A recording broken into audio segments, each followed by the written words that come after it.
Hey, what's up, y'all? This is Joe Torry, and this is Talk with Taj.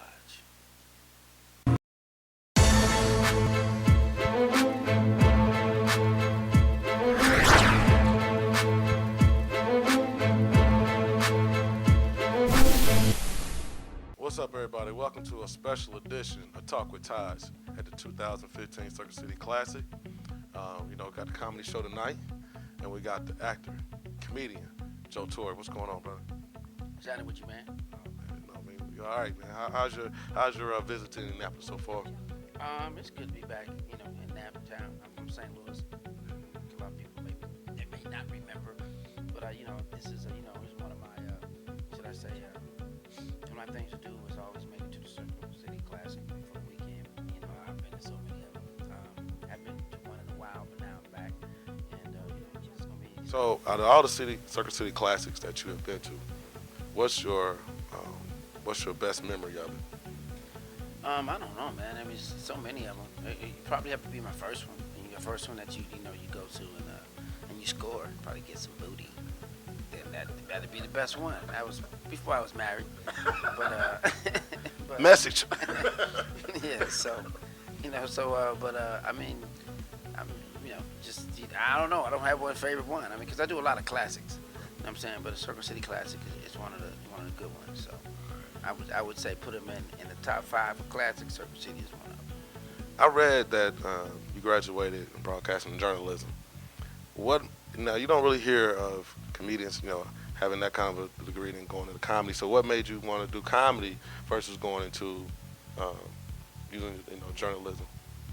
Well, I mean, I know I wanted to do entertainment, and I didn't want to go the drama route, just going to drama class and being in plays and doing all that stuff like that. I know I wanted to hone my skills as far as in communications.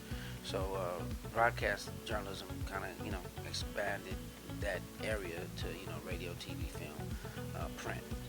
So I learned and mastered all of those, which I would say I'd have a job either writing, either doing radio or being an anchor, or host of something, or doing anything, or producing it. So it just gave me the should I say the education for what I'm doing now, which is to produce a whole show, and you see it from the inner works, from from the beginning, from the low man on totem pole to just writing the script to it's being done. So when I saw that, I was like, I can control my own destiny, and this is a good field to accomplish. Now, when we talk about comedians, we come up in an era where there was a lot of greats. You know what I mean? Chris Tucker, Kevin Hart, Chris Rock. You had of course Eddie Murphy. Everybody. Richard Pryor. All the greats that come up. What is different in your opinion from comedians today versus when you came in to Def Comedy Jam? Well, they're not prepared as much as we were back in the day. We were a lot hungrier. Because Chris Tucker and Kevin Hart, they were still learning how to be comedians. And I think it was just a time lapse between, should I say, learning the art of comedy and being, exposed to celebrityism. And that with the internet and social networking and people, making them own self stars, and not doing the work on stage, I think that's the difference. So you have people that can get 100 likes, what I'm saying, on the internet, but they can't get 100 claps, what I'm saying, when they go out and perform, and it's like, whoa, 100 people to come out to see them. So it's a big disparity when people think that that they can be famous because people like them online, and I think the difference between the comics now is they make it easier, to be exposed and to be a star than it is to really do the work, and then the longevity doesn't last because they have no real work, so they have no real jokes, and they're limited as far as what they can do as a performer. When it comes to the new comedians, how much preparation should they go into preparing for a stage show? Because with different personalities in the crowd, different types of people, it's hard to make everybody laugh consistently throughout the show. So how much preparation should they go through to make sure that they have a solid show and that they can make this a longevity of what they're trying to do? The preparation is life. You prepare to leave your house every day just like you prepare a meal, you prepare to succeed. And that's how comics need to prepare for having, should I say, longevity on stage and to able to perform long on stage, because you have to identify with your audience, and everybody's out there, different ages, different colors, different religions, different ideas. So if you're educated and you're well read, then you're not limited to what you can, should I say, perform in front of them. And with me, I'm just I don't limit myself from learning a lot of stuff. So I try to at least stay, should I say, updated on on what's going on and in every origin of life. So I'll have conversation for everybody anywhere I go. So so I can get hired at corporate parties or kids parties, or I'll go on the road with Yolanda Adams and Shirley Caesar, or do big banquets where you don't use profanity or you don't talk about risque things, or you just or you don't because it's so much it's so much stuff going on in the world that you may feel personally about, but the rest of the world doesn't. Right. You know what I'm saying? So you got to know how to relate to them and still pick up a check and still be able to make them laugh. And I think that's the difference between the old comedians and now. How much has social media affected the way comedians perform on stage? Because it's almost like we're in a sensitive time period where any little thing you say can be taken out of context or could be used as something negative. So how has that changed how comedians perform on stage? I mean, if you don't know what you're doing, I mean, just like you can't blame a comedian, the ones that are getting exposed to the 100 fans, people that like them, on the internet, because it's not their fault. They didn't create the internet. They just taking advantage of a situation. But then at that same time, that situation may take advantage of you, because you're exposing yourself and you're saying things that are unedited before they can get out through a network or through a radio or through a program director or through somebody else that may water it down and say, hey, don't put that on there before we lose a lot of customers, or we lose a lot of sponsorship. And that's the thing now. Once you put it out on the internet, it's out there, and you can get it to come back and bite you, because there's more trolls out there and there's more people out there that can replay that over and over again and hold you accountable to what you say. And sometimes it can be detrimental to your career. Now, let's talk Hollywood. All right. We know Hollywood has changed over the years. So when it comes to Black Hollywood, what would you like to see happen so that we can keep Black movies coming, Black TV shows, and things of that nature? I mean, right now, Black is good. Black is the new white on TV right about now. I mean, people want they want that Black guy, they want that Black show, they want content of African Americans, should I say, entertaining. And so, I mean, I love that era because I've been through a bunch of eras where blacks were not hot, and they become hot and cold, and you turn on TV, you see white people on TV all the time. But I just want to see it across the board for everybody, that you can look on, and you don't have to have white people force down your throat, being on everything and having every opinion and being privileged to say that this is how a family lives. It should be Asians, Hispanics, it should be African Americans, it should be any culture, race that you should be able to turn on TV and just relate to them as being people, and that's what I want to see. I want to see it across the board. Should I say cultural TV? Who's your favorite comedian right now? Who's catching you? Who's got your attention right now? I don't really have one favorite comedian. I mean, because to me, my kids are the funniest people right now. You can't make me laugh no more than my 5-year-old daughter and my 12-year-old son. They the funniest. They're the funniest because they're so real and honest. Kids are honest and real. They don't know what they're doing. They just say what they say and react on what they know at that point in their life. But I mean, I like the cleverness and the craftiness of some of these comedians that are out right now.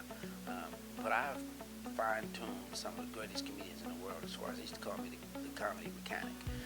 From Steve Harvey to Jamie Foxx to Sid to Eddie Griffin, to, not Tommy Davidson, but the D.L. Hughley's. I mean, these guys are my peers that I came up with, and I just enjoy watching them perform because they're all different. But I would have to say, like, out of the bunch, who I really like to watch perform is Tommy Davidson. Tommy Davidson is like It's like a cartoon character. It's like a walking cartoon character. And anytime he's just he can be funny and can be a cartoon and be a caricature or be some type of should I say laugh moment, man. Because he's just I wouldn't say he's just a clown. He's just an entertainer, and he turns it on and turns it off, and he's very intelligent. So I would have to say Tommy Davis is one of my favorite comedians to watch. Switching gears for a moment, we know that you graduated from Black College, and we know there's a shift in what's going on in Black colleges today. You know, um, what's your take on what's happening with the Black colleges, and what can be done to get them back to the level that they used to be?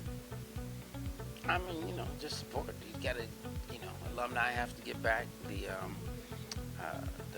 students have to, participate more. Um, Parents need to send their kids to black schools, to historically black colleges. I mean, that's just support. That's the only thing it needs. It needs to, of course, you need government funding. You need all other stuff that would help out, a historic black college. But I would think exposure and support from, should I say, the community in that community helps that college.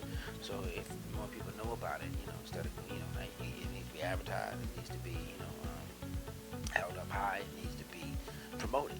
You need to come to this school, and this is what we offer. And I think that's probably some of the things that are lacking from colleges because people don't know about it. And when you don't know about it and you're not enthused about going to it, then you probably you still have all these big time schools in your head, the USCLA, USC, UCLA, the Notre Dames, they're on TV every week. So it's like, they're promoting just the school, not even academic, they're just promoting, to come here, and I think that, that's what's missing.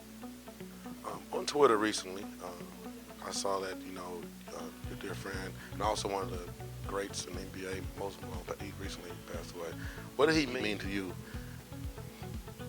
Well, his passing meant. I mean, I can't really express what he meant to me in one word. I mean, he was a great friend, but his passing to me, it was kind of like a blow to the world because he was one of the greatest human beings that ever walked the earth as far as what he did and what he accomplished as a man, coming, only child, coming from Petersburg, Virginia, and no brothers, no sisters, and the first man to ever make it from high school to the NBA. And he said he was going to do that. He made a promise. He wrote it down in the Bible, and and he was a very powerful, great, but humble guy. And he met, he would befriend the trash man, the milkman, the guy at the store. He didn't, he never had security, bodyguards, or never had any confrontations. You never heard, never drink, never smoke. And that was hard being around me. I do. But I mean, he was just a man of great character and commitment to excellence. I mean, to excellence, to being excellent at what he did, and to being, should I say, committed to his work, which was very disciplined and a very good businessman.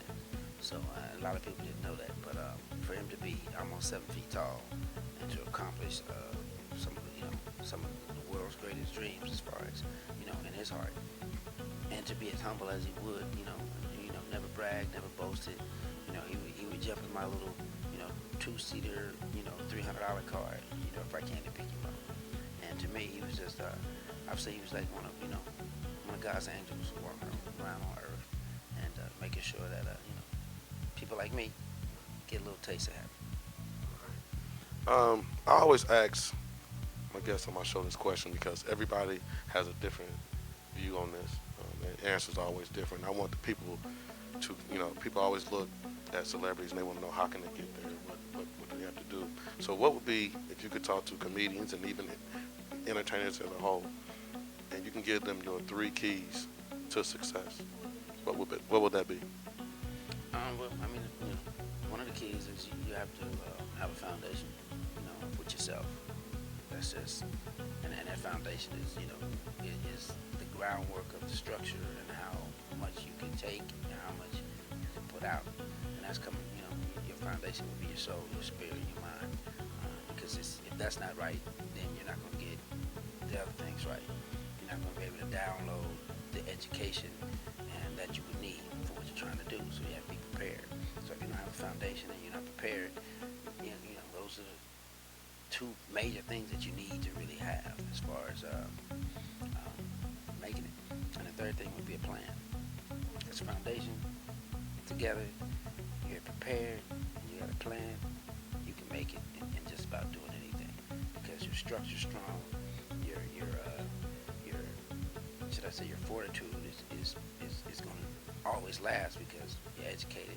And if your plan is concrete, it should work.